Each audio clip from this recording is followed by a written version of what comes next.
Dahil naaalala ni Sheikah ang sarili kay Lord Sei ay pinangako niya sa sarili na ililigtas niya ito. Agad din silang nagbalik sa mga kasama upang magpatuloy na tumakas sa Show Kingdom. Subalit nakita nila ang alikabok na palatandaan ng mga paparating na mabibilis na cavalry ng show kaya naghanda si Doken ng pana. Tinamaan ng sibat ang isa nilang kasamahan dahil nasa itaas na pala ang cavalry at tinawag silang mga traidor. Pinalayo ni Amon ang kawal ng show mula kay Sheikah. Ngunit natusok ang isa pa nilang kasama. Tapos nagulat silang nag-suicide bigla si Amon upang mailigtas lang ang leader. Naghahanda sila Showbone sa pagdating ni Lord Sei. Ngunit si Sei ay nakakaranas na naman ng bangungot ng kanyang nakaraan kaya napakapit siya kay Sheikah pero di pa rin siya pinapakawalan ng kanyang bangungot ngunit di siya natakot kaya naglaho na ito. Nagising siya sa karwahe ngunit may tama si Sheikah dahil nakikipaglaban na pala si Doken. Natatakot na sila nang biglang umakto na isang pinuno si Sei at pinalakas ang kanilang mga loob kaya tinamaan ni Doken ang ilan sa show cavalry. Ngunit pinaulanan sila ng palaso kaya sinalag ni Doken gamit ang katawan. Nakita na sila ng lookout ng Chin kaya nagmadaling magtungo sila Showbone. Si Lord Sei na ang pinahawak ni Sheikah sa kabayo upang protektahan siya ngunit tinamaan na rin si Kosho. Kaya sumugod na rin siya at nakipagpatayan upang iligtas ang leader na si Sheikah. Napaiyak si Sheikah sa pagkamatay ng mga kaibigan kaya pinagpapana niya ang mga kawal ng show. Subalit tinamaan siya ng magaling na archer kaya di niya pinalingon si Sei habang binubunot ito. Nakita na rin nila na paparating sila Showbone para kay Lord Sei. Samantala nakipaglaban na si Sheikah gamit ang espada upang mailigtas lang si Sei, subalit tinamaan siya ng palaso sa dibdib. Nang may nakapasok na kalaban ay napatay niya pa ito. Saka dumating sila Showbone ngunit tuluyan nang napatay si Sheikah sa pagprotekta sa bata. Hindi nakakayanin ni Sheikah na makasurvive sa tindi ng mga tama. Ngunit alam niyang hindi nasayang ang pag-alay nila ng buhay dahil naniniwala siyang magiging magaling na hari si Sei sa hinaharap. Ipinangako naman ni Sei na di niya kakalimutan ang mga ito ngunit napakasakit pa rin sa kanya dahil si Sheikah ang unang nagparamdam sa kanya ng pagmamahal. Napaiyak na lang si Ko dahil sa istorya ng nakaraan ni King Sei. Kinabukasan ay di pa rin makapaniwala si Ko sa nalaman niya sa hari. Napansin niyo na malungkot siya ngunit napanatag ang kanyang loob dahil sa kaibigan. Subalit di pa rin niya alam kung paano sasabihin kay King Sei ang nadarama. Samantala naghahanda ang napakaraming kawal ng Chin pati na ang Shin unit sa pagsalakay sa pamumuno ni General Mogo. Subalit dumating si Ohan pati na ang lieutenant nito na muling minaliit ang kanyang grupo. Pero ipinangako ni Shin na di sila magpapatalo kahit na nagsimula siya sa ibaba at walang impluensya. Samantala sa isang meeting ay sinisisi ng ibang executive si Shishi dahil wala pa ring sagot ang Inner Palace sa nais nilang alliance pero ipinagtanggol ito ni Shobun-kun. Subalit kalaunan ay dumating ang tatlong head ng royal family na supporter ni Queen Dowager na tanda na pumapanig ang Inner Palace kay King Sei. Kalaliman ng gabi nang magbalik ng gamit si Ko kaya natatakot siya. Ngunit di inaasahan na makita niya ang Reyna at si Ryofo na magkasama kahit na ipinagbabawal ang mga kalalakihan sa lugar na ito. Dahil ang dalawa pala ay may lihim na relasyon at balak nilang traidorin si King Sei na hindi inaasahan ni Ko. Inalala din ng dalawa noong pinakasikat pang haliparot si Dowager sa show. Ngunit ipinakilala siya ni Ryofo kay King Shiso upang asawahin ito. At kalaunan ay ginawa ni King Shiso na isang minister si Ryofo kaya naisip ni Dowager na ginamit lang siya nito upang umasenso. Habang nagpaplano ang dalawa ay di makapaniwala si Ko na gagawin ito ng Reyna sa sariling anak. Nang biglang tusukin ng bantay ang kinaroroonan niya, kaya pinunasan niya ang espada para di malaman na may nakakita sa madilim na sikreto ng Reyna. Kinabukasan ay nakita na lang niyo ang kaibigan na duguan sa labas ng kanyang silid. Palihim rin na umuwi si Ryofo sakay ng karwahe. Samantala nasa panganib si Ko dahil sa maraming nawalang dugo ngunit nais pa daw makausap ni Ko ang mahal na hari. Dahil dito ay itinali ni Yu ang nakatakdang babae ng hari ngayong gabi upang makausap niya si King Sei at upang makiusap na tulungan nito si Ko. Dahil sa kabutihang loob ay tinawag ng hari ang magagaling niyang mga doktor at agad silang nagtungo kay Ko. Makalipas ang ilang oras ay nagawa na nila ang makakaya kaya nasa pasyente na lang ang pag-asa saka sinabing ayaw daw matulog ni Ko hanggat di nakakausap si King Sei. Kaya nagtungo ang hari na labis na nagulat sa sinabi ni Ko na lihim na koneksyon nila Ryofo at Queen Dowager. Labis na nagpasalamat si King Sei dahil nailigtas ng impormasyon na ito ang kanyang buhay. Sa inis ay nagpahangin si Sei subalit galit na galit pa rin siya dahil di pa rin nagbago ang kasamaan ng kanyang ina. Samantala patuloy ang pagtungo ng Qin Army sa Gi Castle. Doon ay nakilala ni Shin si Moten na pareho niyang 300-man squad commander ngunit nang makipagkamay ay naramdaman ni Shin ang tensyon. At bago ito umalis ay nalaman ng bida na nais din itong maging isang great general kaya dumadami na ang kanyang kakumpetensya. Naubos ang isang buong araw sa paglalakbay ng buong Qin Army kaya ang sarap ng tulog nila sa gabi. Samantala naligo muna si Shin at nang makita si Kyukai ay nais niyang makipag-sparring ngunit nakita lang ang kanyang Junjun. Kinabukasan ay nakarating na ang 80,000 Qin Army sa unang kastilyo ng Gi. Sumugod ang Qin Army subalit pinagpapanalang sila ng mga archer ng Gi Kingdom. Sa utos ni General Mogo ay sumugod na rin ang grupo nila Shin. Subalit nakita nila nilang lahat ng umaakyat sa hagdan ay napapatay at pinapaulanan pa sila ng mga palaso. Marami ang nagsimatayan sa Qin Army ngunit nagpatuloy pa rin silang sumugod pero kumpiyansa ang mga kawal ng Gi tapos binuhusan pa sila ng mainit na tubig kaya nahulog si Shin. Nagpatuloy sa pagpapaulan ng mga palaso ang kalaban at nakarating kay General Mogo ang report pero di ito nabahala. Samantala sa Qin Castle ay narinig ng isa sa Four Pillars na si Rishi ang chismis na may relasyon daw ang minister kay Queen Dowager.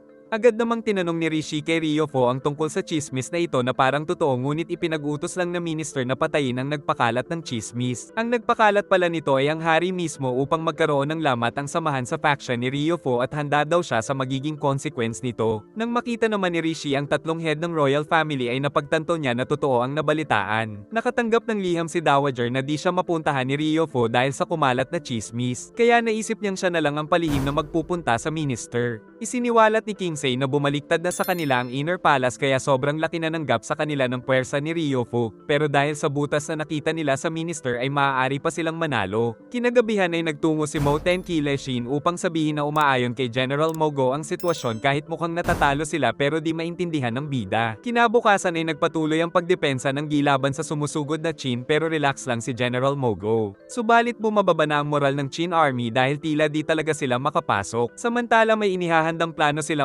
para makaakyat ng bakod ng Gi Castle. Kinabukasan ay nagpasikat na naman sila Ohan at may dala silang mga sanga at dahon. Sinunog nila ang mga ito para maging smokescreen. Kalaunan ay yumanig dahil dumating ang itinatagong platform ng puwersa ni Ohan na ikinagulat ng Gi Army. Ibinaba na rin ang tulay nito kaya nakaakyat ang Gyokuhu Force ni Ohan mula dito. Saka ipinamalas ni Ohan ang kanyang husay sa paggamit ng sibat. Maging ang mga elite soldier nito ay ipinamalas ang kanilang mga lakas. Tinawanan lang ni Mogo ang ginawang pagsuway ni Ohan pero sana daw ay di ito mamatay sa dami ng kalaban dahil wala silang backup doon kaya nais din malaman ni Moten kung anong plano ni Ohan. Habang nakikipaglaban ng mga bata ni Ohan ay naintindihan ni Moten ang plano nito at nakita din ni Shin na may mga nagtatago sa smokescreen. Sa utos ni Ohan ay itinulak ng mga kawal ang mga kalaban at tumalon ng mga ito gamit ang lubid. Sa kapilit na binuksan ng gate ngunit sinamantala ni Moten ang pagkakataon upang ubusin ang lahat ng madaanan. At di nagtagal ay na-capture agad ni Moten ang kastilyo ng Gi na ikinahanga ni Shin. Subalit nagkaroon ng sagutan ng dalawang panig dahil ginamit ni Moten ang setup na ginawa nila Ohan. Tinawag ni Moten si Shin ngunit minaliit na naman siya ni Ohan. Nakita nilang sinusunog ang mga bahay ng mga residente ng Gi kaya pinigilan ni Moten si Shin pero nagtungo pa rin ang Shin unit kaya nakita nilang pinagpapatay ng Qin Army ang mga walang laban na sibilyan. Sinubukang pigilan ni En ang commander dahil bawal kalabanin ang kapwa Qin soldier. Samantala pinagtatawanan lang ng mga siraulong Qin soldier ang reaksyon ni Shin at pinatay pa ng isang commander ang isang sibilyan sa harap nila kaya napasugod na si Shin na binanatan ng mga bata nito,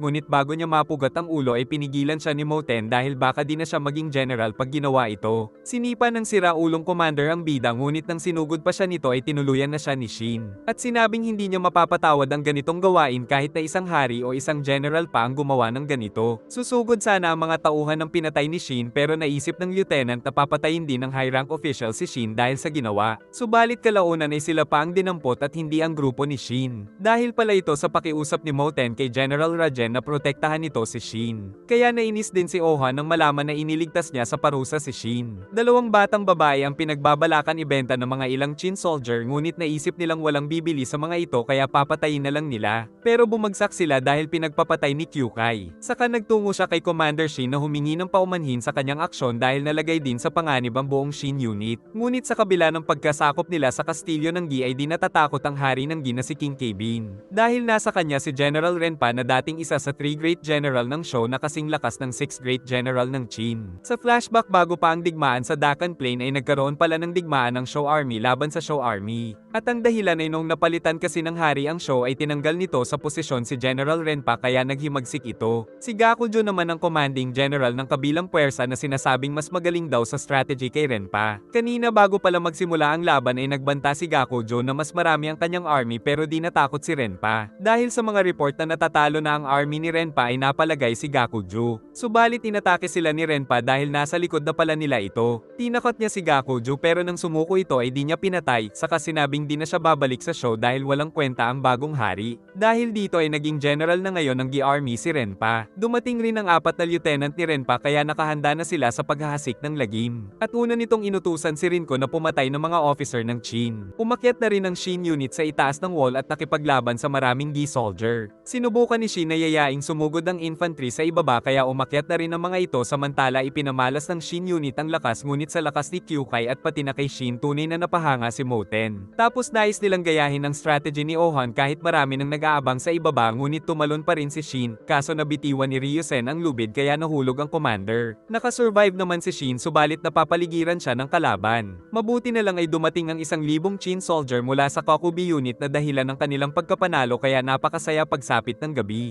Lumapit naman si Commander Kokubi kaya nabahala si Shin. Subalit inamin ni Kokubi na pareho silang nagmula sa pagiging alipin kaya naaalala niya ang sarili sa binata at ikinatuwa ng Shin unit ang mga papuri ni Commander Kokubi. Ngunit di pa nakakalayo si Commander Kokubi ay pinatay na siya ni Rinko na may listahan ng papatayin. Nagiyakan ng mga bata ni Kokubi dahil sa pagkamatay nito. Saka ipinangako ng Shin unit na hahanapin nila ang assassin. Subalit dumating ang balita na napatay ang 2,000-man commander na kagagawan pa rin ni Rinko. Niyaya nang umuwi si Rinko ng kanyang tauhan pero nais pa niyang pumatay ng 2 pang officer. Ipinag-utos ni General Rajen na maghigpit sa seguridad ng lugar. Nagtungo si Moten kaya nalaman niyang 6 na officer na ang napatay ngayong gabi. Kaya naisip niyang tila isang magaling na general ng Gi ang naghanda ng assassination. Di naman nabahala si Rajen dahil patay na daw ang pinakamagaling na strategist ng Gi na si Gokei. Pero pinag-iingat pa rin ni Moten ang general dahil malaking problema kapag siya ang napatay. Kinabukasan ay patungo na sila Mogo sa susunod na kastilyo ng Gi.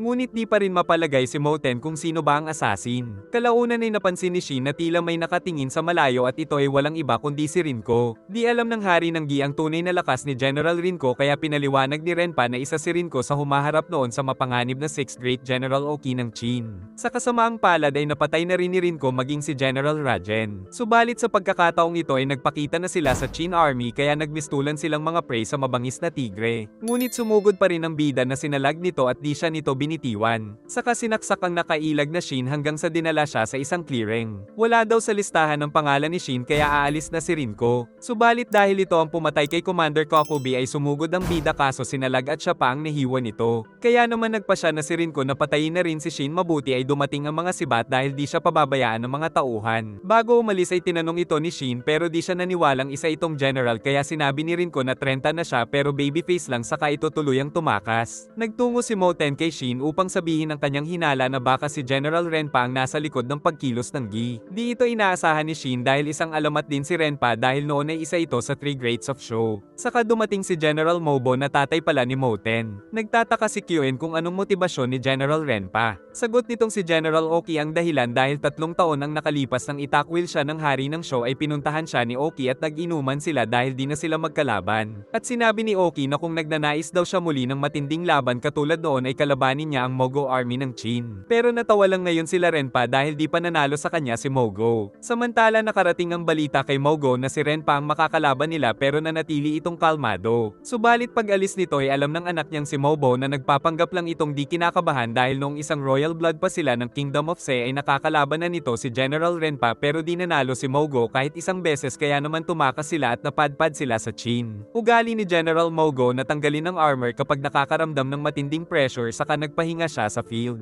Ngunit natapakan naman siya ni Shin. Hindi siya kilala ng bida kaya binigyan siya nito ng pagkain. Dito ay nagtanong si Mogo kung anong gagawin ni Shin kung meron siyang kalaban na di niya pa natatalo sa madaming laban. Giit ni Shin na di pa siya natatalo dahil palagi siya nakakaligtas at kung mapatay niya ito ay siya ang panalo sa matagal nilang labanan. Natawa na lang si Mogo sa narinig pero gumaan din ang kanyang pakiramdam. Kinabukasan ay magpupromote ng 2 commander dahil sa mga napatay na officer. Obvious na na-promote si Moten dahil sa husay at talino nito. Ngunit ang pangalawa ay si Ohan dahil sa lakas at talento kaya napag-iwanan ng Shin unit. Subalit tinawag siya ni General Mogo kaya nakilala ng bida na ito ang nakausap niya kagabi. Kinikilala daw ni Mogo ang mga pagsisikap ni Shin lalo na noong lumaban siya sa army sa pamumuno ni General Oki laban sa show. Pero kung di daw niya makukuha ang 3 ulo ng 1,000-man commander ng Gi o kaya isang ulo ng Gi general ay madedemote siya muli bilang corporal at mabubuwag ang Shin unit. Matapang naman itong tinanggap ng bida dahil hindi siya natatakot na mabigo dahil palagi daw siyang magbabalik ng mas malakas. Dahil dito ay na-promote na rin si Shin na isang 1,000-man commander na ikinatuwa ng Shin unit. Duda ang ibang officer pero may tiwala si Mobo sa desisyon ng kanyang ama na kilalang magaling mag-judge ng character. Samantala nagsimula na rin kumilos si General Renpa.